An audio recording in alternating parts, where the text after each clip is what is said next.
Well, Alice, welcome to the show. Thank you for coming. Thank you so much for having me. I can't believe it's taken this long for us to actually be in a room together. I can't remember how long I followed you for, but yeah, it's so nice to meet you. Same. And I don't know, it must have been like 7, 8, 9 years, I think, almost basically since you started that I've been following your journey.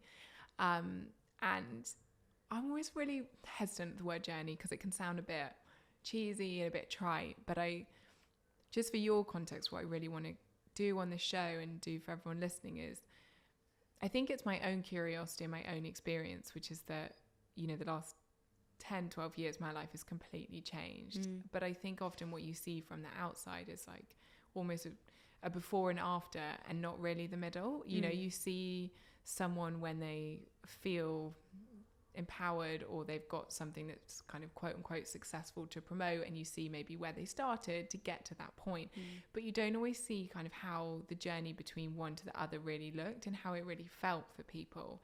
And I believe so strongly that like people are inspired by people, and you can't really be what you can't see, and it's understanding and humanizing that experience for people. And I just, from where I sit and love your social media, I'm really love how honest and how genuine, how authentic you've been in your own experience of everything that you've done, and that's what I'm really excited to talk about today. Yeah, I think that's completely true. And I think that part of that is the beauty of social media, is that in some ways it's great that we can see someone's timeline of where they start and where they are now. But you're absolutely right, it is, and I hear a lot of people use that phrase of it being a highlight reel, and it is. There are some things that I do try and share, and I try and be open and vulnerable, and I think that's really important to everything that I've done.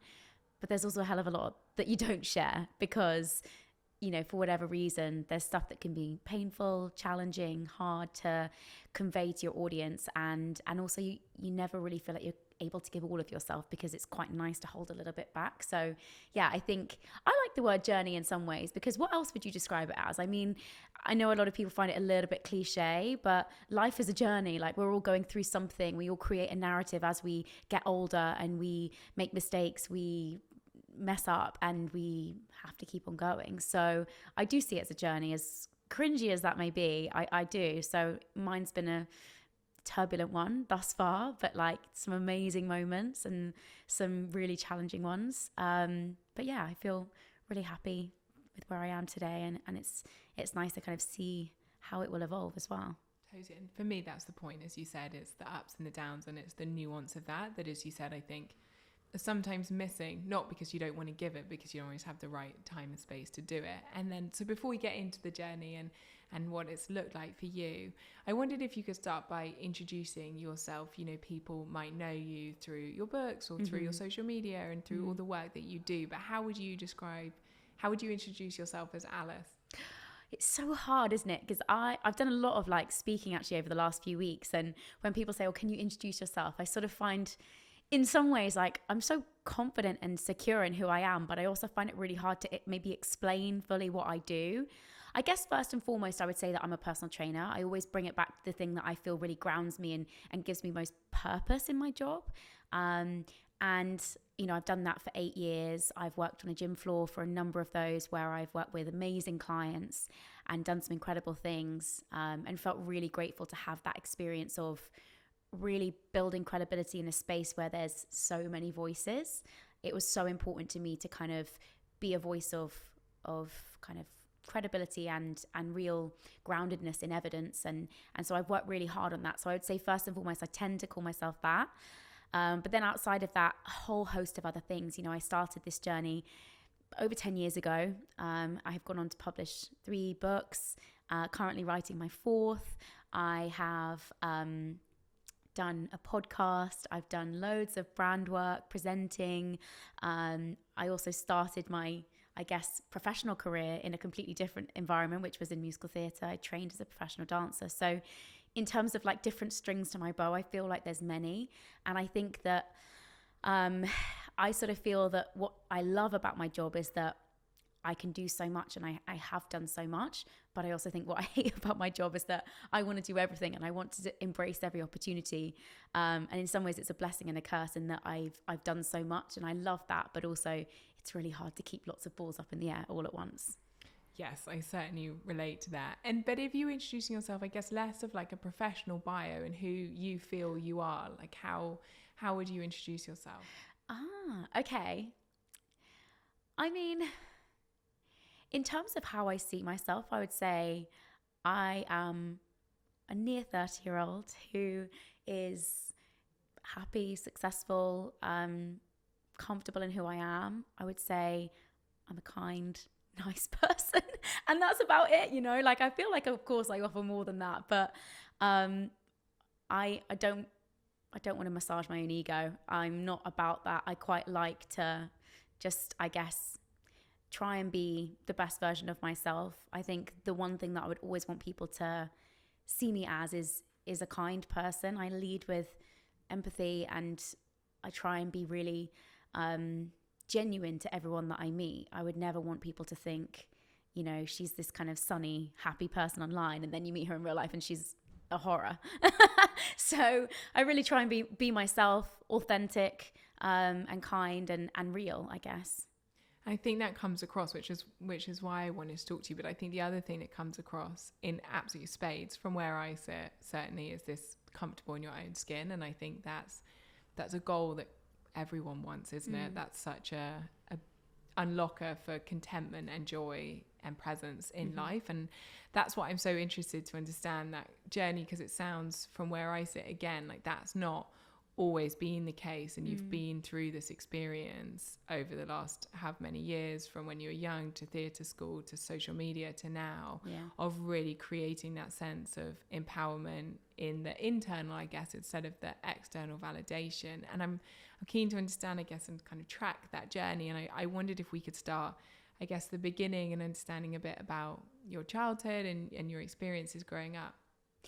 Yeah, definitely. I think we are all a product of our experiences, right? And everything that we experience colors us and shapes us as who we are. So I think, you know, who I am here sat today, obviously there's a lot of that was kind of built within my childhood. So I had an incredibly happy childhood. I have amazing parents. I have a brother, I have a sister, and I grew up with a relatively normal, happy upbringing, whatever normal is. I would say that a couple of things that I feel really shaped. First of all, if we're talking about being comfortable in myself, I would say I think that a lot of us, particularly when it comes to confidence within ourselves, with a particular focus on body image, a lot of that stems from our mother and our experience with how our mother views herself, and how that's then transcended into, you know, how we view ourselves. So I think growing up, my mum really struggled with body image. She had, challenges of her own when it came to her weight. She had an eating disorder. She really struggled. And I think as much as she probably tried for that to not rub off onto myself and my siblings, I think it naturally, unfortunately does, which I don't blame her for, but is just unfortunately how it goes. And so I think my perception of health, well-being, all this stuff was so narrowly focused on body image and how I looked. So to me, health was a look. It was a way that you kind of were perceived by the outside world. And so I think that really shaped and colored a lot of my early experiences when it came to wanting to change my physical appearance. But just setting that aside for a second, I think the other thing that really was something that I feel was a pivotal moment in my own upbringing was going through something age 16, where I was in a really abusive relationship. And I've spoken about it a lot. I'm very open about what I went through. It has then led me to do amazing work with Women's Aid, which I'm like unbelievably grateful for. But it was something that, you know, you never imagine happening to you, especially not age 16. And I think that that experience basically knocked me down to be a shell of myself at such a crucial age, when you're kind of just starting to explore like being an adult and doing things that kind of push yourself out of your comfort zone.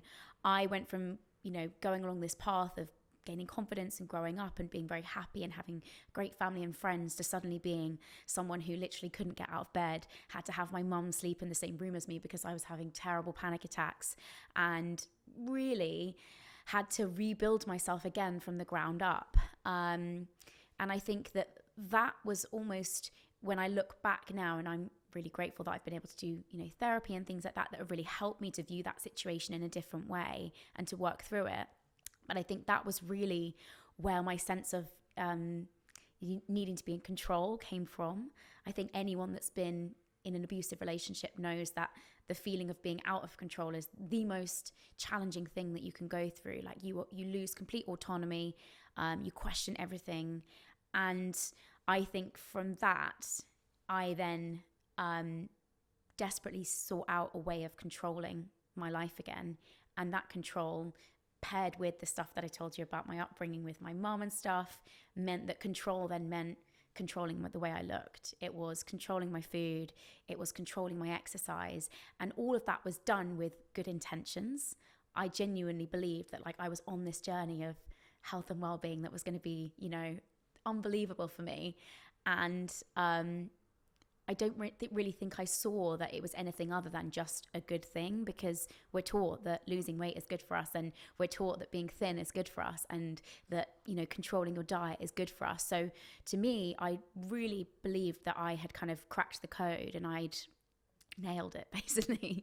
But, I'm sure it was no surprise, and I've talked about this incredibly openly, that wasn't probably the healthiest thing that I've ever done. And going back to your point on, I guess, developing self-confidence, I think if going through that experience at 16 was a build back up again moment, I would say probably recognizing that everything I'd done from that age until the age of, 24, 25, also was maybe a build from the ground up again moment. I kind of had to go back to the drawing board and realize that my coping strategies weren't really working. I wasn't healthy, and I needed to really understand why and learn, I guess, a different way of trying to be the best version of myself.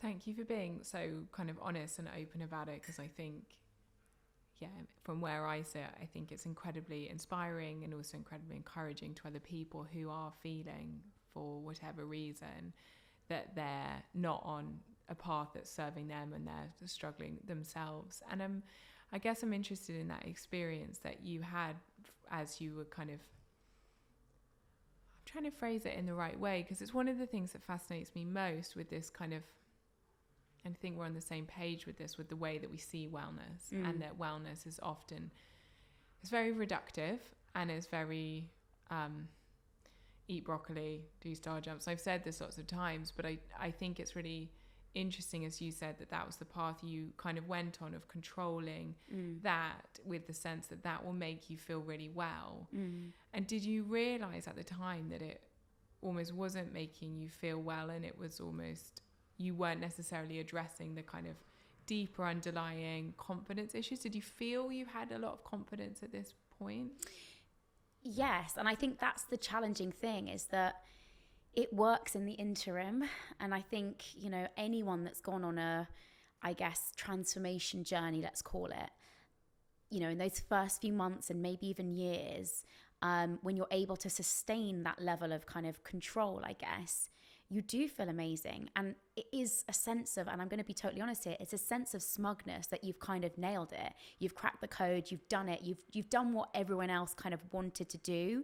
And so you kind of wear it as a badge of honor. I am the most healthy, and I go to the gym all the time, and I'm up at this time in the morning, and I'm just kind of, wearing the t-shirt of health and well-being, being the face of it. And I think that it was only when things started to unravel for me that I maybe recognized that, oh, actually, it's not as rosy as it maybe was. I think I'd always known that there were certain things that I did that maybe weren't right. But I think that if we think about the context in which you and I both started doing what we were doing, the environment was so different, There wasn't the balance. There wasn't the understanding even of basic things like red S and hypothalamic amenorrhea, and women having so many issues with being overstressed and overstimulated by trying to be thin, basically. And I think that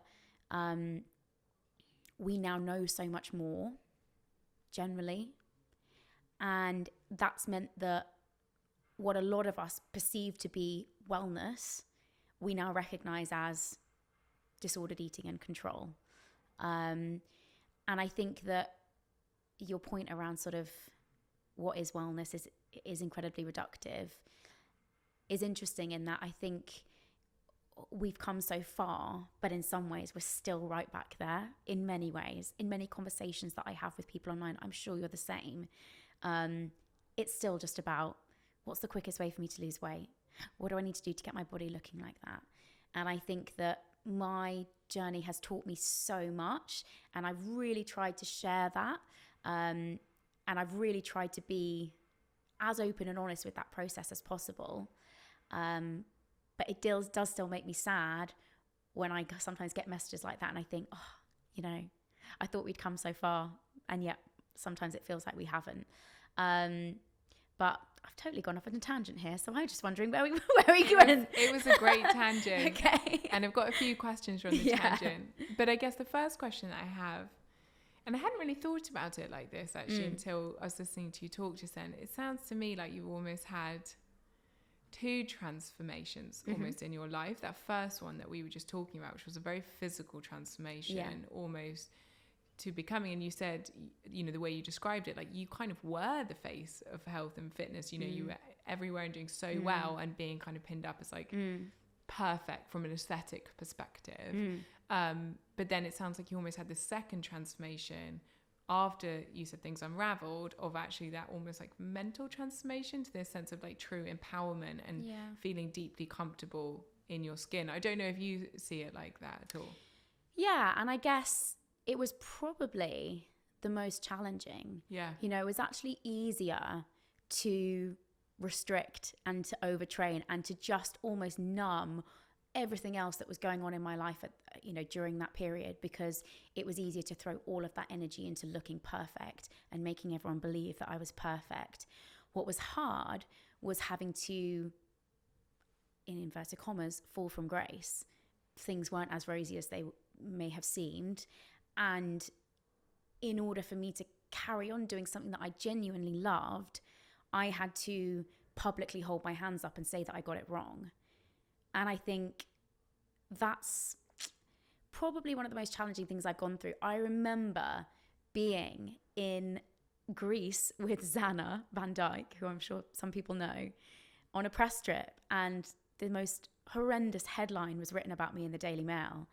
And it was sort of along the lines of accusing me of, giving people eating disorders. And I think I must have been like 23 or 24, knowing that I had to somehow handle that. I just remember like sobbing, like literally just being like, what is going on? Like, how has this happened to me? How have I suddenly gone from like everything being fine to everything being totally awful? And yeah, back to my point of saying it was the fall from grace that was the hardest. Like, it was challenging. And in order for me to continue, like I said, doing what I love, the rebuilding had to be 100% genuine. I couldn't fake it anymore. I couldn't pretend that like everything was fine and, I was just going to skip back on and pretend like nothing had happened. Like, I had to wipe the drawing board clean and start again. And that meant that like I really probably took a few years to get to even feeling remotely like I kind of felt good in myself again. And privately, it was unbelievably tough. Just because, particularly at that stage, I didn't feel ready enough to share that I was sort of going through all these things, losing my period and having really like disordered issues with food, both binge eating and restriction. It's very hard to share those things when you're going through them, and it's only with hindsight and having gone through that I'm able to now reflect and be like, oh my God, I really need to talk about this because it's something that I feel I can share. But at the time, with all that going on in the background, but desperately trying to sort of like keep up and and be that authentic voice, that was really hard. And I knew that in terms of building trust with an audience again, of people that were probably just thinking, hang on a second, you said that 2 years ago and now you're saying this, I don't really understand.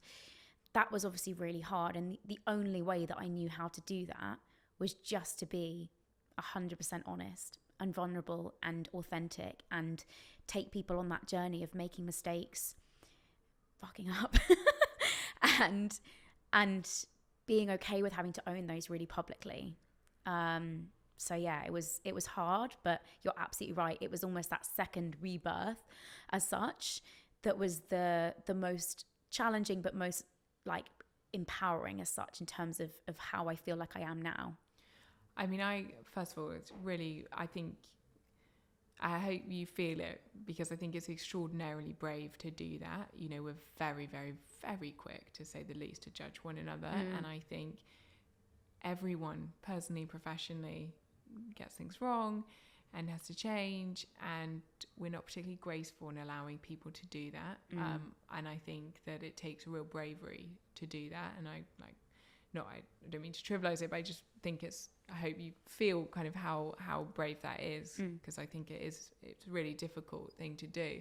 And I completely agree with you that I think I've always said this, you know, like regaining my physical health after I was ill was hard. It was hard, but it was incomparable to regaining my mental health and kind of seeing myself as a whole and fully functioning person again. Yeah. You know, I think if one took 3 years, the other took 10. And required a lot more soul searching, for sure. And I don't think you can underestimate that. And I really hope you don't mind me asking this question, but I only ask it because I think people would relate to it so deeply, as especially for women listening. I think we can tend to put a huge amount of pressure on ourselves to be a certain person. And I wonder if you, when you look back on it in hindsight, do you feel there was anything that was kind of driving you to feel that you needed to be this perfect person? Yeah, I think it's a great question. And I think that, as with most women, I think I had an immense desire to be liked. And I think that if I look back on when I started social media, I'd left school and didn't really retain many friends. I was actually speaking about this yesterday, that I just remember this moment where like my girlfriends from school had obviously like created a separate WhatsApp group without me.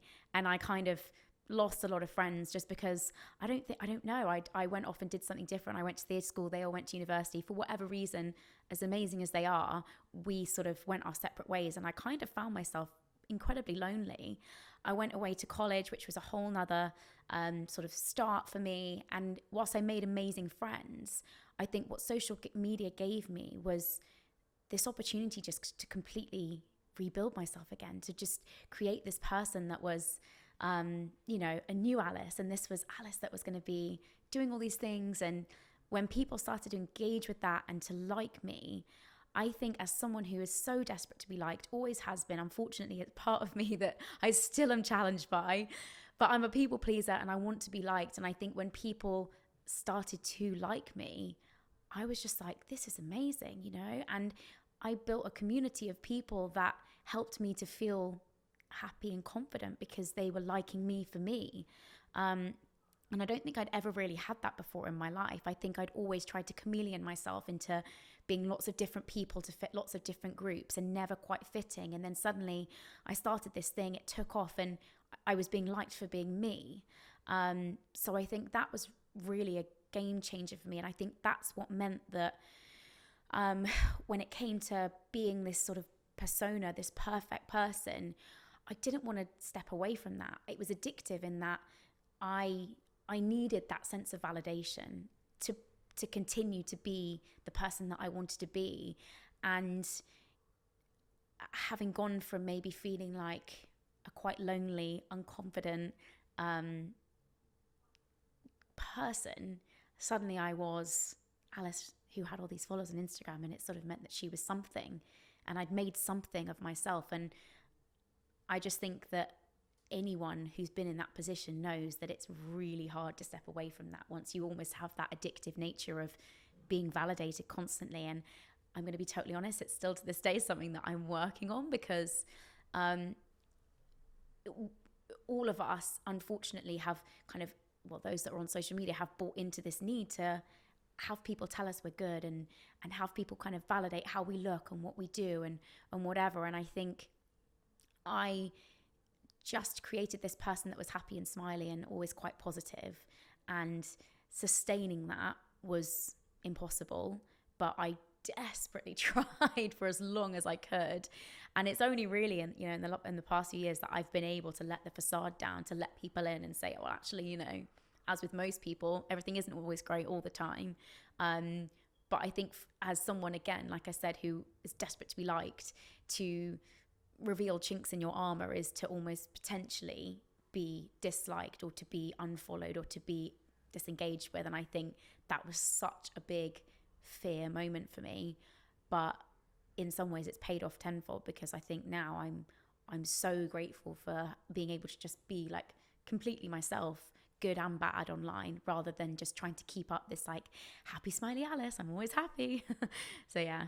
And because I think one of the things that interests me is, I think what you're talking about is so relatable for so many people, and I think it absolutely extends online, but I think it's very much in real life as well. That we, you know, people see us as a certain person, and you know, that person might be rewarded, and so you feel like you've got to continue to do that. And it's this interesting push and pull between wanting to do things that you feel like you're being validated and applauded for, and then actually aren't necessarily serving you. And when you start to get that niggling feeling of something's not right, addressing that is so difficult. And did you feel that in real life too, that you were basically kind of not living a persona, because obviously it was a part of you, but that you weren't able to be your kind of true self? Did you feel like you knew exactly who your true self was? It's a great question. I think no. And I think that's because I'd created this disconnect between me and me who was out there, you know, me who was the face of Alice Living or Clean Eating Alice, whatever I was called at the time, and me who was Alice behind closed doors. And that level of dissociation between, you know, one part of yourself and another part of yourself is actually really complex. And it's something that I really had to work on, in that, you know, I had to start to connect the two. And that's actually really difficult when you've put across perfection, or what you think to be perfection, for such a long time. To weave in your real self is so much more risky, because what if people don't actually like real me? What if people don't like, you know, I've shown them this and they've liked that, so that's great and that's kept me going. But actually, like, if I start to weave in real me, what's going to happen if they don't like it? And I am still someone who finds it so hard to receive criticism online, even if it's just something as simple as someone saying, I don't know, a small amount of criticism, whatever it is, even if it's constructive. I find it hard because it feels so personal, doesn't it? It feels like a personal attack. But I do think that for the most part, I just had to learn to create a oneness between online Alice and private Alice. And that, you know, as I said in my introduction, there's still part of me that's not 100% open, because I actually think that's actually really unhealthy. And I've really learned that I used to try and give 100% of myself, but it's actually nice to keep something back. And, you know, things like my relationship remains pretty private. You know, Paddy and I keep most of that behind closed doors. I keep a lot of stuff now in terms of friends and what I'm doing and stuff private, and almost see Alice online as still me, but I just give some of myself, not all of myself. And it feels more connected to real Alice, but it's not kind of all of me. I'm just going to show you absolutely everything, because I think I've learned that that's probably something that's not 100% healthy.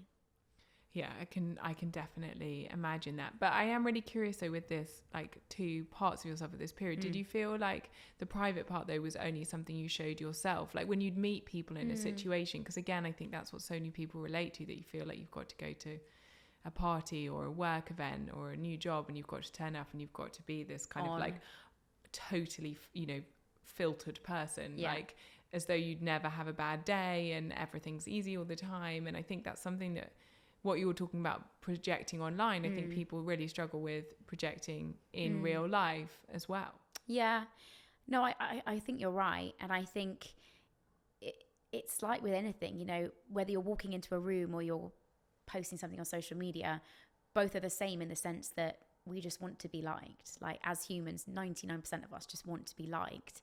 And so we kind of know the formula that gets you to that point in some ways. Like you have to be kind and nice and smiley. And as much as I said all those things about myself in the introduction, which I do hope I am, I also do have good parts of myself that are like, and actually like my therapist has worked so hard on me with this, is like, you know, if I show anger in some of my therapy sessions, she's like, this is great. We're making real progress here, because like you should be angry and you should be jealous. And like those feelings also make up who we are and make us real people.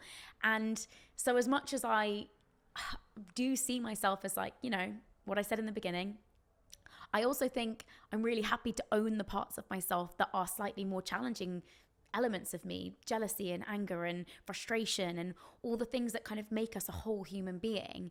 So absolutely, to your point, I used to walk into a room and just go on.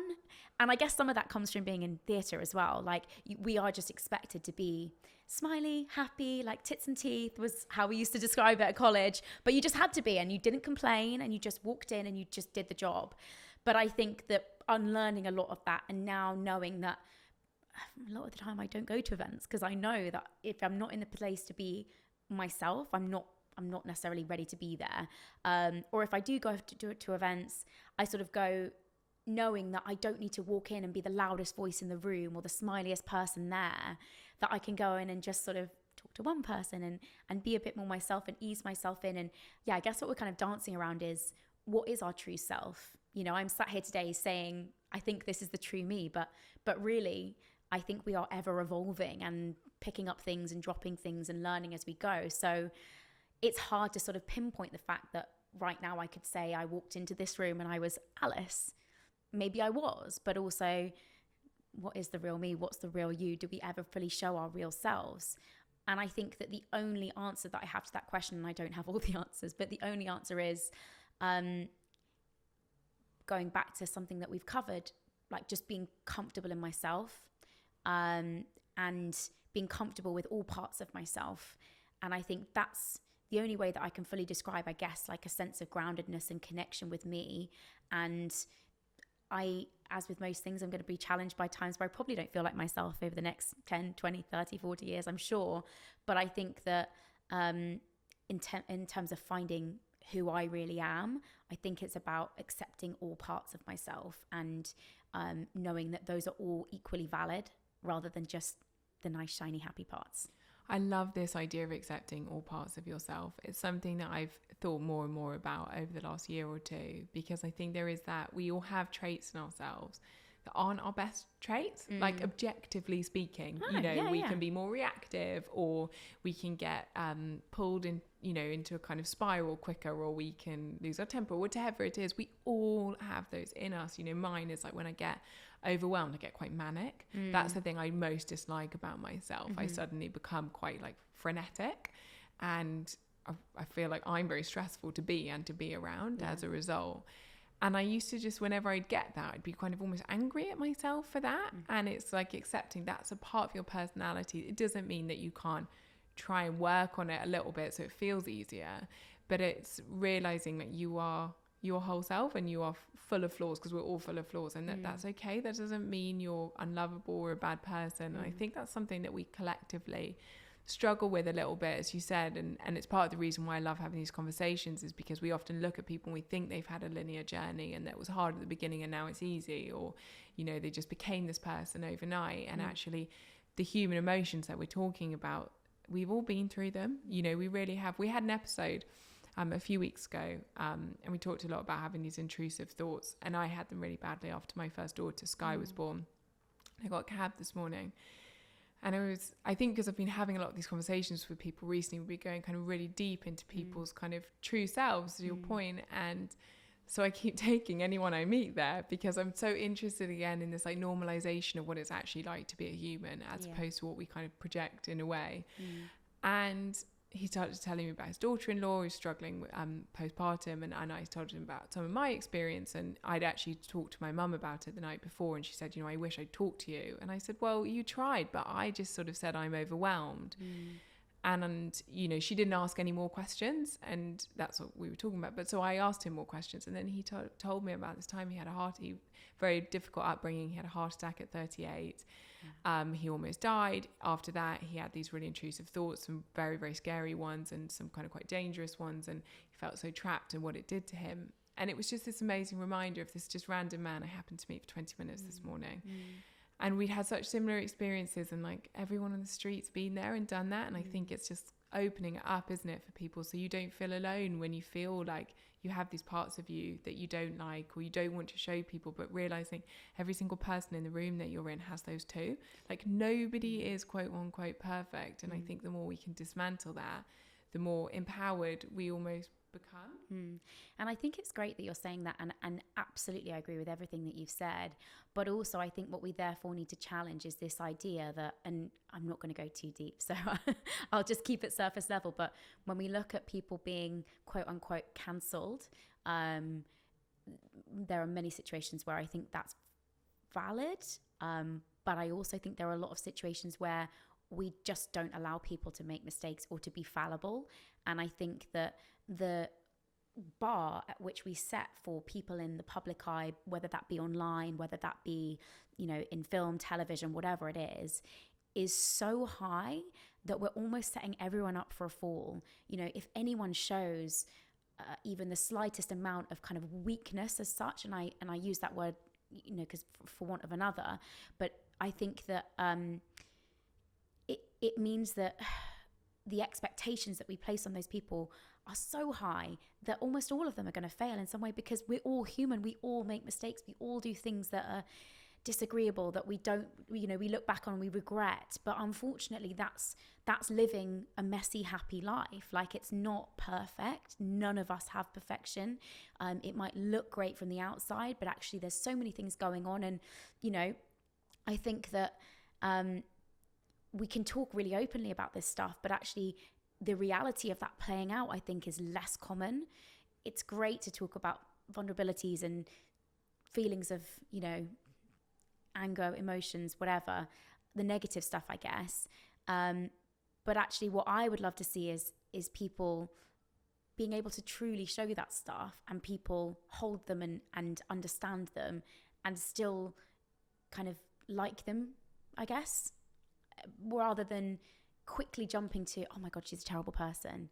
And, you know, we only have to look at stuff like, I'm not going to go down there either, but like Tattle and places like that, where, you know, someone can do the slightest thing wrong, say the wrong thing, you know, do whatever, make the wrong decision, or even sometimes don't make the wrong decision. They just live their life and they are criticized for it. And I think it's making us live these muted, censored lives. And I want to see the messiness. I want to see the chaos. The people that I love following on Instagram are those that are happy to show that stuff, you know, and are happy to be fallible, because that for me makes me connect to them in such a deeper way, because I get that they're them, they're normal, they're real.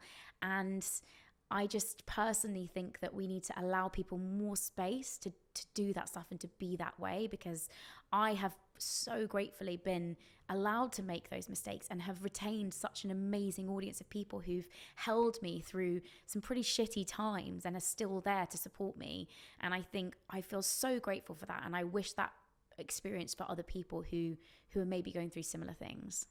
Yeah, I think that extends everywhere, doesn't it? We're very, very, very, very, very quick to judge and to criticize each other, and I think that's it. They're often the reflections of the parts of ourselves that we don't like, which is why I think it's the importance of actually learning to, I guess it's bring it all internally, isn't it, and embrace every part of ourselves, and then perhaps we wouldn't look at other people in quite the same way, because we're appreciative of flaws, because they're, as you said, they're just human, they're innate. Everyone says and does the wrong thing at points in their life. We've all done it 100 times and we'll do it 100 more times. But I'm really interested now in this transformation, like how you started to feel this confidence in yourself, to be yourself, to embrace this whole side of you, because as I said, I think that's something people deeply relate to, but then actually doing it and actioning it, and then coming not out the other side, because you said life is a journey. It's not like you flick a switch and it's finished, but that you start to see, I guess, the the fruits of the labor. You know, you start to have, it becomes easier day after day to feel confident in yourself. Was there one moment, you talked about an unraveling earlier, was there one moment where you thought, okay, that is it, I need to live differently, this, who I'm not pretending to be, but who I'm kind of showing the world to be, and who I really am, they can't be the same person because this is damaging me? I don't think there was one kind of catalyst. I think it was a series of events for me that kind of led to a bit of a moment of going, wow, everything's not okay. But it was a really slow burn. I think that almost in real time, I was learning that everything I was doing was wrong at the same time as everyone else learning that what a collective group of people, I guess, who were doing stuff online were doing was, I hate to use the word wrong, but it just was unhealthy. And I think to summarize it down to what I then had to do, it was to relearn what health meant to me, because my version of health was almost the antithesis of what I now know to be healthy. And I had to basically go back to the drawing board and say, well, what does healthy therefore look like to me? What does that actually mean for me? Because I thought I'd been doing it right this whole time, and actually it turns out I really, really hadn't. So if I'm going to start again, I need to just go from the ground up. Like, what does it look like to me? And there were some people along the way who've really helped me. I reference her all the time, but I don't know if you know Emma Cannon.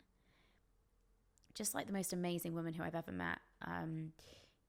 Almost like a mothering role to me in some ways, in that she came into my life at the perfect moment and was the only person who looked me in the eye and was like, you need to gain weight, you need to stop doing so much exercise.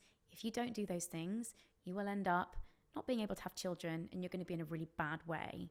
And whilst that seems incredibly severe, it was almost as though like she was my mum and she was telling me like, come on, Alice, like you can't carry on like this. And I think that I needed that. I needed a bit of tough love, and I needed just to be told that in order for me to have the life that I really wanted and to do all the things that I wanted to do, I had to let go of the body that I so desperately loved and felt so validated in. And I think it came back to that point of being like, well, as much as I need to unlearn all the things that I'd been doing, I didn't quite cross the threshold of understanding that that meant also giving up the body. That meant giving up the look. And Emma was the first person who made me realize that, unfortunately, that was going to have to happen. And that was really hard, because my whole identity had been this, you know, how I looked. And so to then have to almost like step back and lose that, and suddenly have to be like, oh, well, I'm not Alice with the abs, so who am I? What do people actually know me for? What are they even looking at me for? Am I even inspiring? Do they even care about what I have to say anymore? Because I don't look the part. I think that was just so hard. And I think it's the thing that I speak to most women about when I come across them and meet them at events or in the street or whatever, is we all probably have a moment in our lives where we think we looked amazing. And often, and not always, but often, it was when we were at our smallest. And I think that any woman who then comes away from that, it's incredibly difficult to not feel like a failure, because that was your best and everyone told you looked amazing, and you were, you know, in my situation, on the cover of a magazine, and you were doing this and doing that and being offered this and being offered that.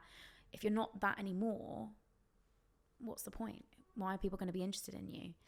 And so I think that, going back to my point about Emma, she was the first person who gave me that, you know, come on, Alice, you need to, if you want the life that you want, you've got to give up that.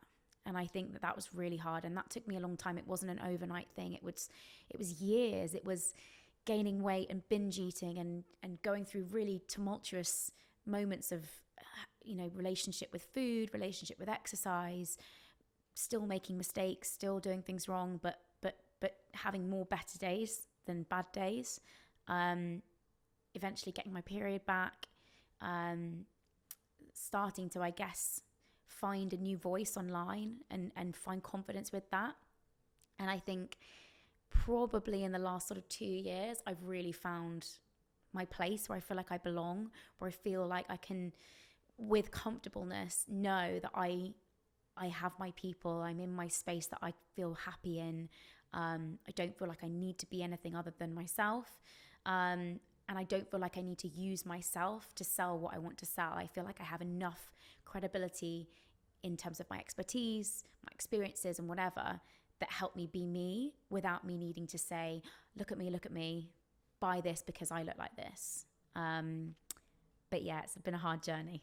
Of course. And I think it never is easy, is it? You know, when you're really going through something like that. And I think it's such an important thing to say that it's hard, because often when we want to make changes or know we need to make changes, we're almost disillusioned very quickly when we're on the track of trying to make that change, because it is really hard.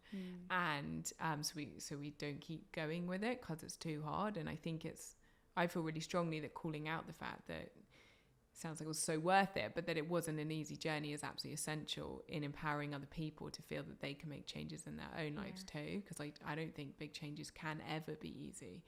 But what I'm really curious about is, how did you said at the beginning there that kind of almost like your body and the way that you looked was kind of your validation in a way. That's how that made you feel really good in yourself.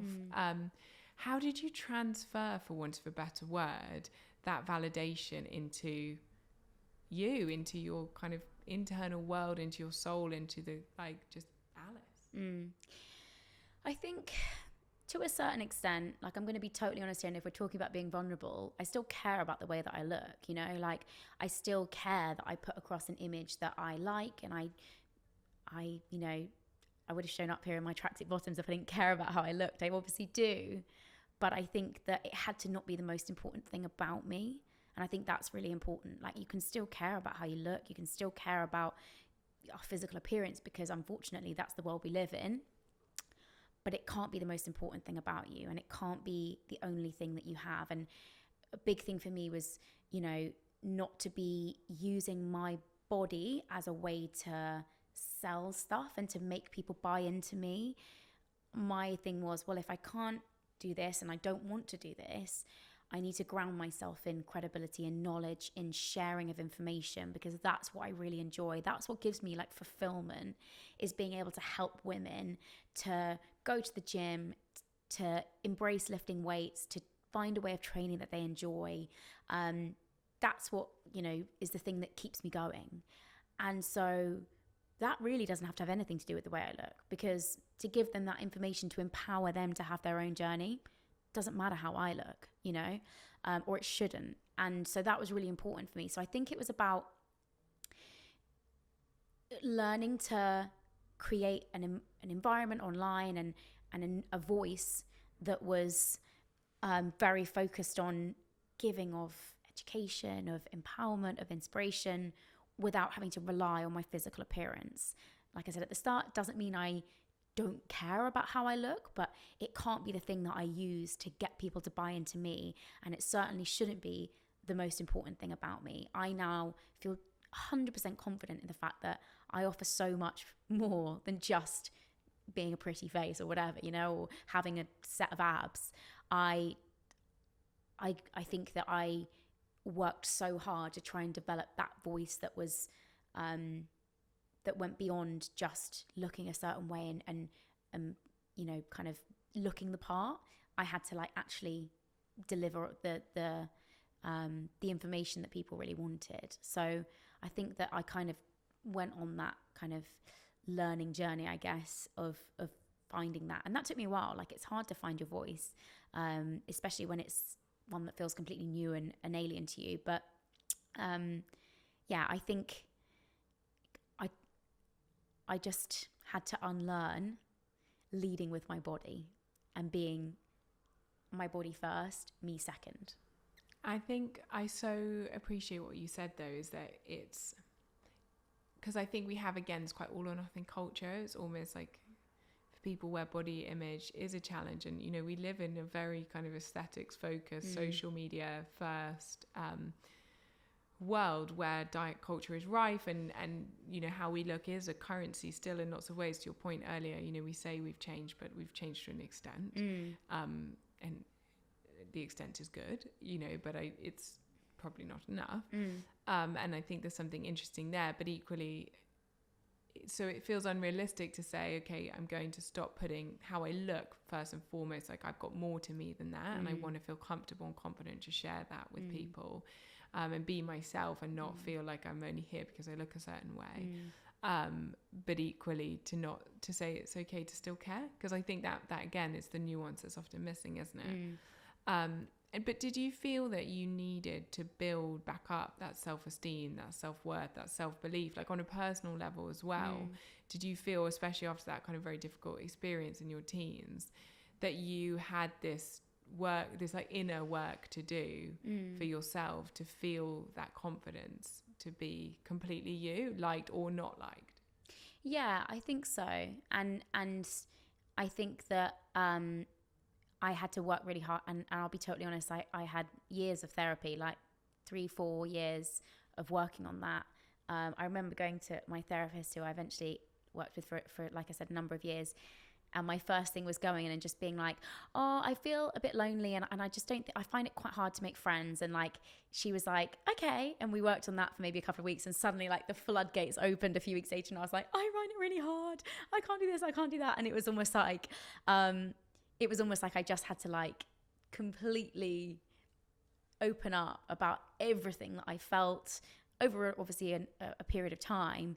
And actually what came about was that the thing that was really missing, and the thing that I think drove all of what I did, was a complete lack of self-esteem. I think inside of myself, despite trying to put across this image of happy smiley Alice and being on the cover of a magazine and, you know, doing all the things that I did, actually what was deep inside myself was, I have zero self-worth, I have zero self-confidence, and all of this is a kind of fake it till you make it thing, which I think massively stemmed again from being in theatre, because we're basically taught to be happy and smiley all the time. And I think that it was really, I guess, enlightening for me to realize that I wasn't nailing it, that I wasn't actually that confident, that I was deeply unconfident within myself and lacking in self-esteem. And I think the biggest thing that I had to learn in therapy, and the thing that I always reference as my therapist helping me most with, was realizing that I'm a good person. I think it's so hard for all of us to just be like, I'm a nice, good person. I know that I am. And particularly when you're online and you are, you know, publicly able to be told that you're not good, and told that you've done something wrong, and told that you're not right for whatever someone wants or feels about you, to know deep down in yourself when you go to bed at night, like, I'm a good person, and regardless of the messes that I make, you know, in life and whatever, and the mistakes that I make, I know that I'm a nice, good person. And I think that was like, that took so long for me to get there. But I think that in terms of self-esteem, I think that's the crucial building block. Like, when I wake up in the morning, when I go to do my job, when I go to the gym, when I engage with people, like, ultimately, I'm a good person, and I'm okay. And if people don't like me, that's not a reflection of me not being a good person or not being nice or liked. It's a you know, it's a normal thing that we're not meant to get on with everyone in this world, and we're not meant to be everyone's cup of tea, and that's okay. But as long as you can put your head on your pillow at night and say, I'm doing all right, like, I'm okay, I'm a good person, then that's the most important thing. So I think learning that then brought about all the other stuff, brought about the ability to not feel like I was my body, because I was a good person, so I didn't need the body so much, because I knew I was okay in myself. And look, I'll be totally honest, like, I think having a relationship and a partner, I always hate using this, because I think I don't want to make it seem as though you need someone else to make yourself whole. But I do think that the right person in your life can make you, and I use this analogy with Paddy, and I think it makes me smile even saying it, but like, he shines back into me what I can't see in myself. Do you know what I mean? I know it sounds really cheesy, It's so nice. But like, I think at a time when I really struggled to see the good in myself, he was able to like put that back into me. And I think that now I can see it, and I'm like, obviously feel like I can definitely do that I'm a good person thing. But I think at the points where I couldn't, it was so crucial to have someone who was a really kind, decent person who was able to like shine that back into me. And I cannot tell you how valuable that was at some of like my lowest ebbs, just to like have a person who was able to do that.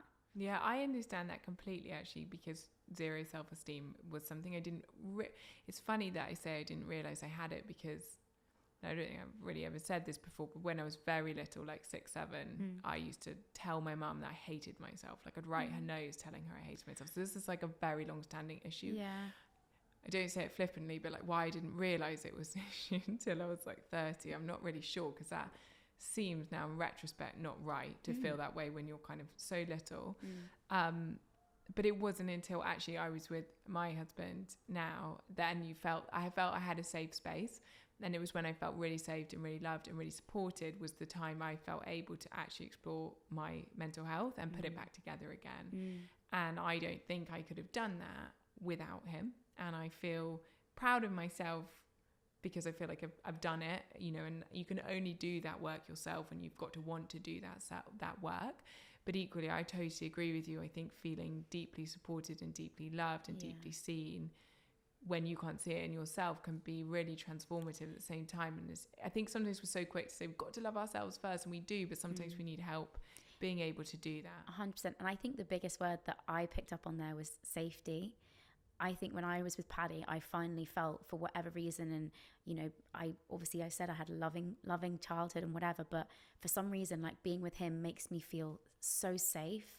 And I think that you're absolutely right. Like, I don't think happiness can be found in another person, but I think that when we feel safe, we then have the breath, the openness, the ability to then be able to work on ourselves. And I think it is about, you know, we can feel safe. Maybe that's with a friend, maybe that's with a therapist or a family member, but that sense of safety, like, go towards those people that make you feel safe. And I think my experience with friendships, with certain aspects of my family environment, you know, I maybe hadn't realized this, but I hadn't felt a sense of 100% safety.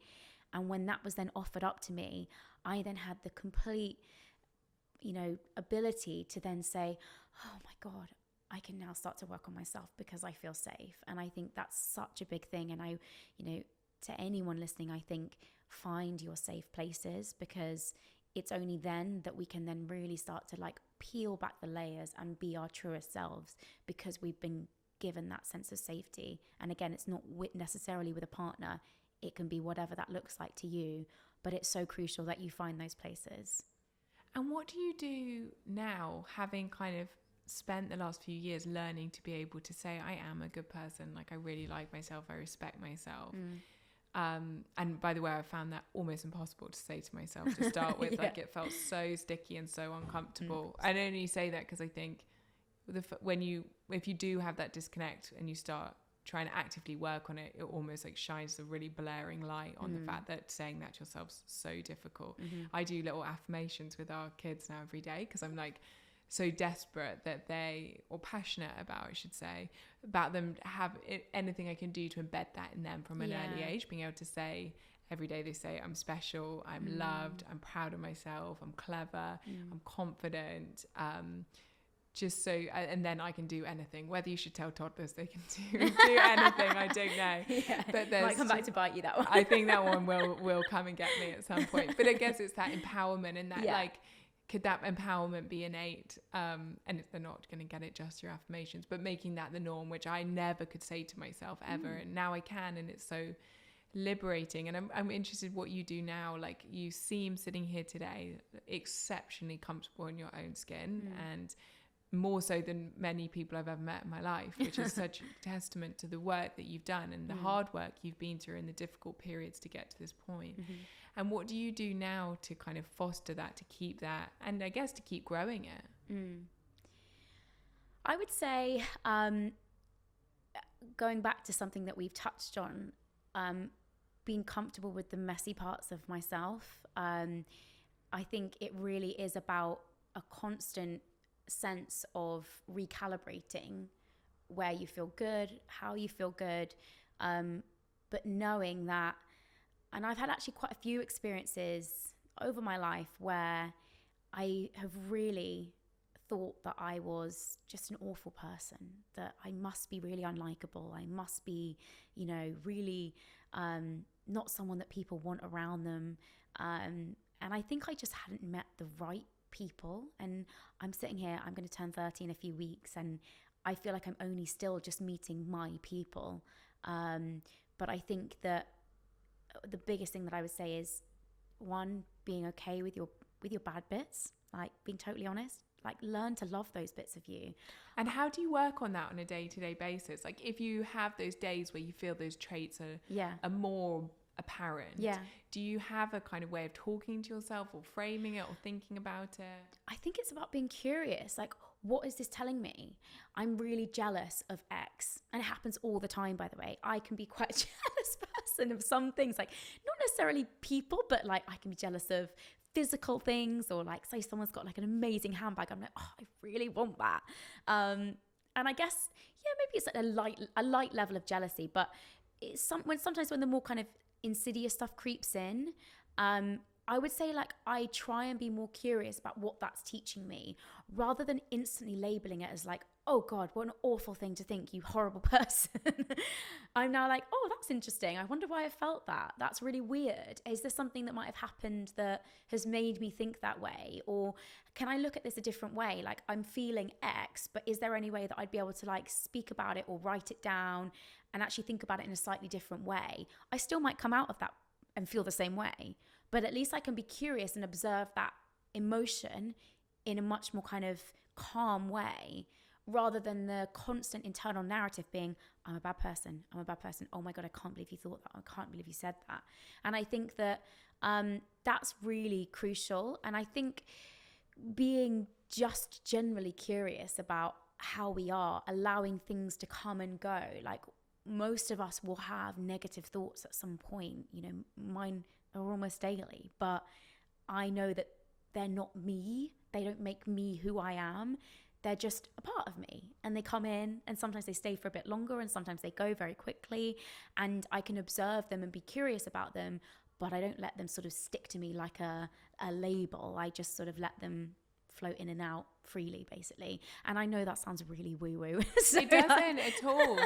I think stopping defining yourself by those feelings is incredibly powerful. I know that was something I found very liberating. It's created a lot more ease, those days where you do feel really low, or you're struggling with something, knowing that tomorrow you might feel completely different. And I definitely used to be one of those people that would be like almost like suddenly define myself by it and find it hard to move out of. I think you're absolutely right. And we often try to put such binary sort of labels on ourselves and define ourselves by certain metrics. And actually, I'm going to say it again, but I think like ultimately, for me anyway, the most important thing is that I can go to bed knowing I'm kind, I'm nice, I'm a good person. I did my best. Exactly. I just think that if I can ground myself in that, everything else can sort of go, and I think that that's something that I really, really do try and do. I also think I think journaling is massive. Just as a side note, I do think that it helps you to be really curious about your thoughts, and it's probably the only place that you can be 100% vulnerable, and be able to just like get that out onto a page. But I think being less obsessed with like these kind of definitive versions of ourselves and parts of ourselves, and just sort of allowing ourselves to be quite fluid and I guess knowing what's really important to you when you lie in bed at night, what is going to make you feel whole. Maybe that's not being a good person, maybe it's other things for you, but whatever it is, like just make sure you can always ground yourself back to that, basically. And you talked about journaling there. Do you have any habits that you do kind of daily or daily-ish, weekly, that you feel keep you feeling well? Yeah. I'm terrible with actual journaling, but I use an app called Dailyo, and I'm in no way affiliated to them. This is just, I found it by chance on Twitter. Someone was talking about it. And as someone who really struggles to journal, it's basically an app that you kind of track your mood on. So you say how you feel each day, you can put loads of different metrics in terms of like how you slept, blah, blah, blah, whatever. But it has a little space at the bottom to just do a bit of a note for each day. And I probably write maybe 4 sentences, like max each day. But it is so nice. And I get a little notification. That's the best part, because otherwise I forget. I get a notification at 8 o'clock every night saying, have you done it? So it reminds me to, and it means that I literally just, before I go to bed or when I'm getting ready to wind down, I have a bit of an offload of whatever was happened that day, you know, good, bad, whatever. I write it down. I feel like I've sort of offloaded a little bit, and then I go to bed and I forget about it. And I actually find it fascinating to go back and read like these little journal entries. And I think a lot of people can feel like they need this like proper paper diary and like get their pen out and kind of be doing like sitting at their calligraphy. desk. Yeah, exactly. And I'm like, oh, I'm going to be totally honest, I can't be doing with that. But an app where it's like interactive and it gives me that reminder every night to do it is perfect for me. And it's, like I said, 4 sentences max, but it's really, really good to sort of just have that little bit of an offload, and I sleep better for it. And are there any other things that you do kind of daily-ish to keep yourself well? Yeah, I think like we spoke earlier about reframing what health is and understanding that it's going to be different to everyone. And, you know, my version of my best self right now is having a few non-negotiables, but being really loose on them. I think the things that I probably stick to the most are sleep is so crucial for me. I am a great person when I've slept well, and I'm not the best person when I haven't. And I know that I'll probably go completely out the window if and when, God willing, I have a family. But like for now, sleep is really important to me. I would say that movement, and that's not specific exercise, but daily movement, whether that is literally walking, stretching, doing something that moves my body, usually like in the morning, is really crucial. And I find that helps things like my cognitive function, my ability to sleep, my stress levels, my cortisol, all that sort of stuff. So movement. Do you try and do the movement first thing? If I can, but it's not always possible. But if I can, yes, because then I have no excuse not to do it, being totally honest. And I think that other things are, I would say when it comes to food, I am so loose when it comes to, I don't have any, and I've had to work really hard to get to this point, by the way, so it sounds very like lovely, but I don't have any food like rules as such. I try and be really intuitive, but I do try and eat a lot of green stuff and colorful stuff. And I guess my only thing that I would say I relatively stick to is variety. In terms of what I understand to be good for our health and well-being, we know that particularly a variety of plant-based foods is great for us. So I think across the week, I just try and eat lots of different colors and lots of different vegetables and fruits. It's not like a rule, but it's something that's quite nice to aim towards. And then like my exercise is my escape. You know, I really had to work on my relationship with exercise, and I'll be totally honest, there were times when I had to just stop completely because I was very like all or nothing, and it led to me, you know, doing lots of exercise and then binging, or doing nothing and then feeling terrible about myself. And it, you know, I went through this horrible cycle, but I really feel like now I use exercise as part of a toolkit of stuff that makes me feel good. It's not the only thing. And I think it's really important for it not to be the coping mechanism, because as with most things in life, you can have too much of a good thing. And I definitely went down that path, but it is definitely part of my toolkit.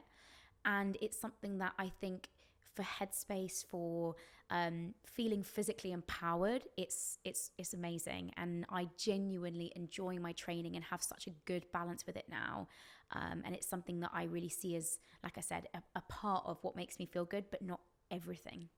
Yeah, I love that. I totally agree, I have to say, in how empowering moving your body can be. Almost like the most empowering thing when you feel strong, or you feel like you're growing in strength. It's unbelievable. It really is. But Alice, thank you so much for your time today. Honestly, it's been absolutely amazing. I just so appreciate you being so honest, but also just so kind of deeply relatable, and said like your non-negotiables and the things you do to keep well. Again, like they're all just so easy. And I think as a kind of closing thought, I hope that is what people take away from everything we've talked about today, which is that, again, wellness, well-being, the health space, whatever one you want to call it, $4.5 trillion industry that is focused a lot more on complicated things and quite expensive things and quite dogmatic things and quite reductive things and a lot of tracking and all the rest of it. And I'm not saying that nothing has a place. I'm not saying that nothing has value. We're all different. What has value to me is different to you, and so on. But I think what's powerful is just this point that like what's really given you confidence and joy and fulfillment and like a true sense of health, mental and physical, are, you know, is a relationship with yourself, is being compassionate to yourself, is, you know, trying to sleep more and trying to do some exercise and eat more colorful foods and write down a few thoughts, like all of these things, which are so, I say simple, and I know it's not as easy as flicking a switch, you know, there's lots of other kind of nuances and relationships, past and present, that make some of those things more complicated. But I do think it's symbolic of the fact that health can be more fun, more fluid, and more accessible than I think that we sometimes think it is. 100%, definitely. And look, it feels like a real full circle moment to be sat here, because I'm like, I've literally followed you for years. I'm like, I can't believe I'm on the Deliciously Ella podcast.